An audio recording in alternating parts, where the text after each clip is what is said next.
Sony model XR65X90J. So ang problema nito, ito ay wala pang 3 months doon sa unang pinagawa ng may-ari. Bumigay. Ngayon, chinek natin.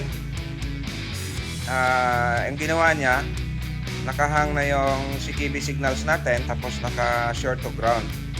Ngayon, ang dumating sa atin, ang issue niya, nagpo-protect ang DC to DC IC. So, missing yung, o hindi gumana ngayon yung BGH. Kaya ang ginawa natin, trinay natin na ihang to.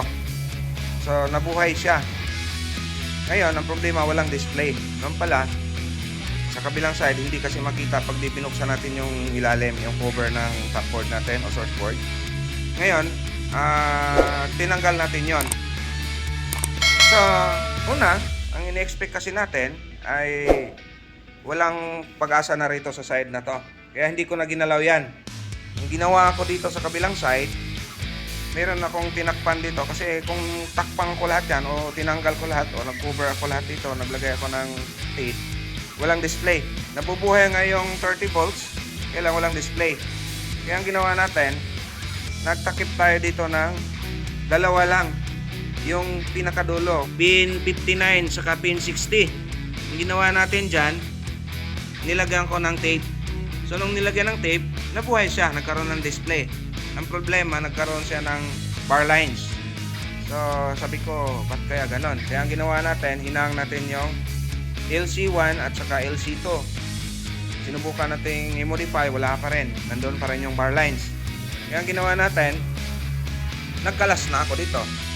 Tinignan ko.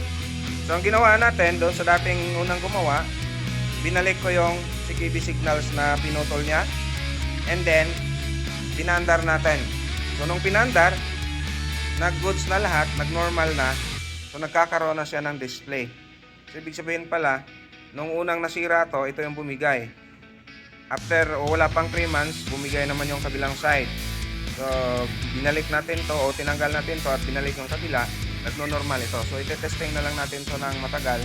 Tingnan natin kung hindi ba siya bibigay. So goods na to. So meron na siyang display sa ilalim. So nagkakaroon na siya ng display. So yan na yung display niya. Kaya lang, yung pinakadulo, siguro hindi na talaga matanggal yan. Yung lines na yan. So yun yung issue niya. Ano? So pero tingnan natin, makinis, malinis siya. So hinahang lang natin yung pin number 59 and 60. So ang supply po doon ay negative, ang pin 60, negative 12 volts, so BGL. And then yung pin number 59, negative 6 volts. So yun yung hinahang natin.